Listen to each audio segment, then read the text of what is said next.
So in this question, they ask you, are the conditions met? So we're going to look at probably random, normal, independent. In this case, the independent is violated because we have 17 countries here, which means that our population has to be 10 times bigger, which means we would have to have 170 countries that fit this criteria of being Islamic. So that's just not the case. And remember, that is the 10% rule. Your population has to be 10 times bigger than your sample. Let's go to the next question. Now, reading this question, here we go.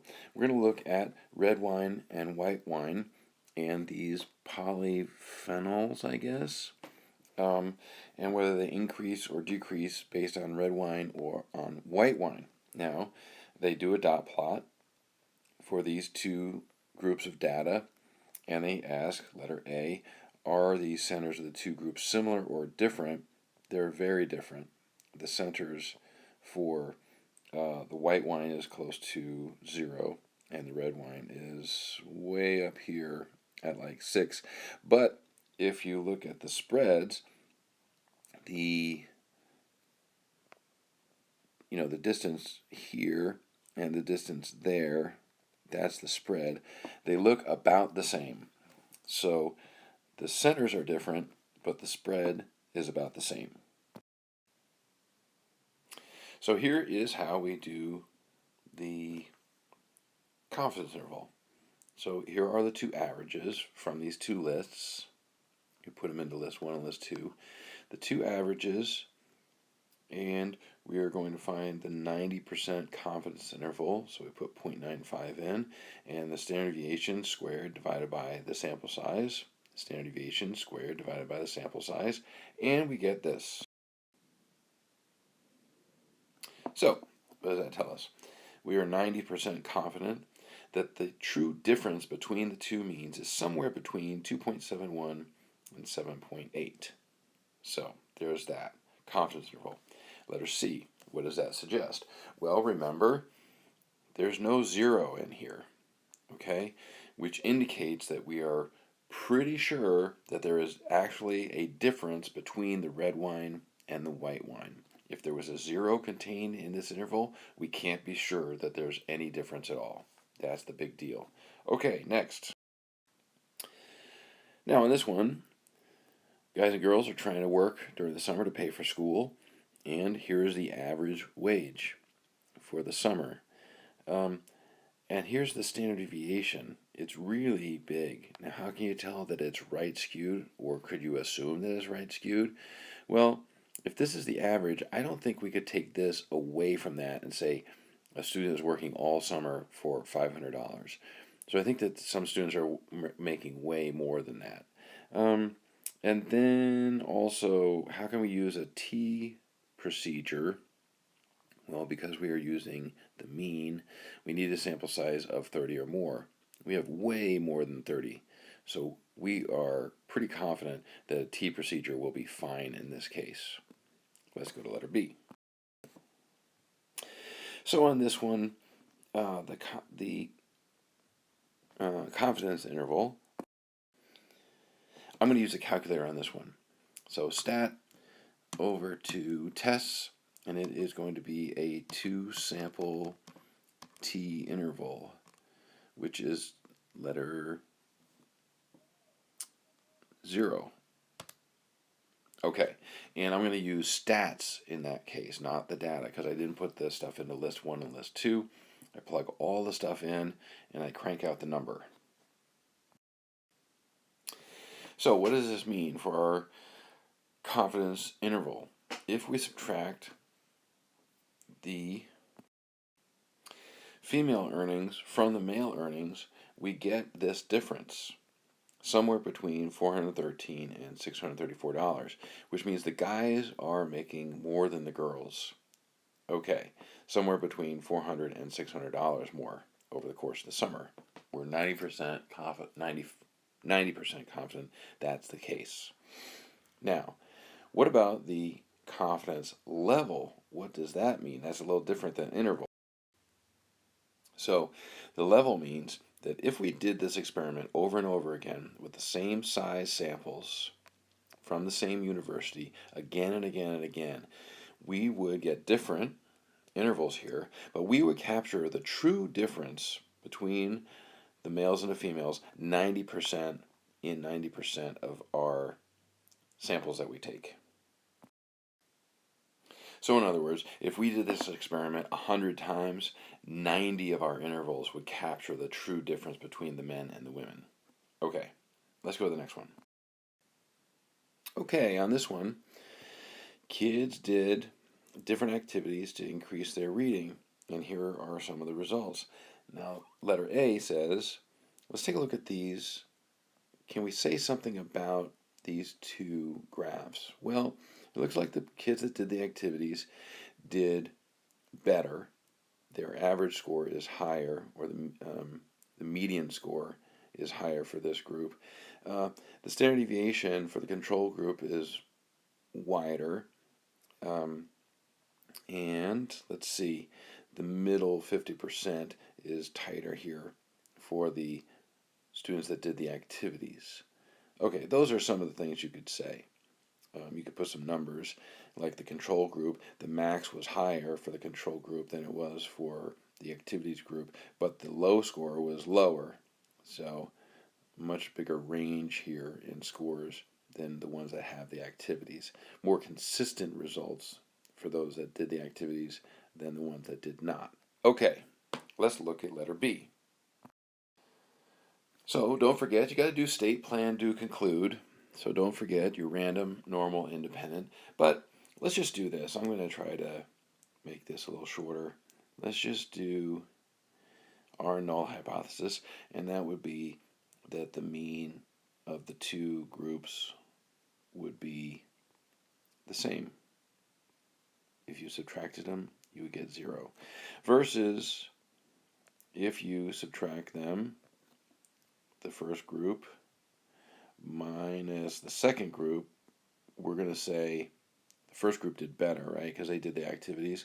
We're going to say we're going to get a number that's bigger than 0. How about that? So it's kind of messy, but there we go. Now, I'm just going to do the test. So, remember, this is what we expect, right, here, versus our data is there, and the new standard deviation. We take the two standard deviations, right, square the standard deviation, divide it by the sample size, square the other standard deviation, divide it by the sample size, add them together, take the square root. Okay, what number do we get? So, that number is 2.31, which is going to give us a fairly small p-value. So don't forget, we subtract from 1, and our p-value is going to be 0.0158. 0.0158. What does that mean? Well, we're going to be at an alpha level of 0.05 because they don't say, and this number is smaller than that number, so we reject the null hypothesis in favor of the alternative hypothesis, meaning we think that the activities definitely had an impact on the kids' reading levels. Okay. Actually, that conclude part was the answer to letter C. And letter D, we're going to do a 95% confidence interval. I'm going to plug it into the calculator this time. So using the calculator, stat over to test, all the way down to number 0, I guess, 2 sample t interval, I plugged in the data, and I get this. So the true difference between the two groups is somewhere between 0.97 and 18.95. So it's a pretty big range, but the good news is 0 is not in this interval, so we're pretty confident that we don't know what the difference was really, but we just know that there was a difference, and it was positive. The kids are getting better at reading using these activities. Okay, I'm going to try to make this quick. And we just want to know if there is a difference between these two groups. So here's the math, right over here. Here's the averages between men and women talking versus we think that it's the same, right? Null hypothesis is no difference. Square the standard deviation, divide by the sample size, blah, blah, blah. Here's our value. So that's going to give us a p-value. So since on the negative side, I'm going to do we're not going to subtract from 1. And what value do we get? So the value that we get for this, is, what is it? It is 0.4. So this gives us a value of about 0.4. But as a two-sided test, remember, we're just going to see if it's not equal to. So we have to times that by 2, and we end up with 0.8, which is much bigger than 0.05. So we are going to fail to reject the null hypothesis. We do not have enough evidence to say that men and women talk differently. How about that? Okay, do we use paired or do we use a two-sample t-test? Well, letter A, we would use a two-sample t-test. Because you're going to put these tires on randomly on these 50 cars and then compare the results, meaning you're going to take the average wear for tire A on these 50 cars and the average wear of tire B on these same 50 cars and look at the total data of each group of tires. The next one, the same person is doing both treatments, listening to music and not listening to music. So you're going to take the same person before and after and compare the results of each individual person, then take the average difference. Okay, and then letter C is, so this is a matched pairs. This is a paired procedure. And then letter C, the women did not do both diets. Some women did one diet, some women did the other diet, then you're going to compare the results in the end. So it's going to be average of, let's see, diet A and the average of diet B for all the women. Okay, so that would be a, what is it? It's a two-sample t-test, not a paired test. Okay. So here's the tricky part. You might have been confused if you looked at this one. Not 0. Yeah, it's 10. We're going to look at 10 milligrams. It has to be bigger than 10 milligrams. So that's where this comes in. Not 0 this time. We're going to put a 10 there is what we're looking for versus something bigger than 10. Okay, plug all these numbers in and you get this. Now, we're going to subtract from 1 because we're looking for a number that's bigger than 10 and see what the p-value is. And it's 0.17, which means we are going to fail to reject the null hypothesis. We do not have enough evidence to say that the result is going to be larger than 10. Letter B, could you have made a type 1 or a type 2 error? Justify your answer.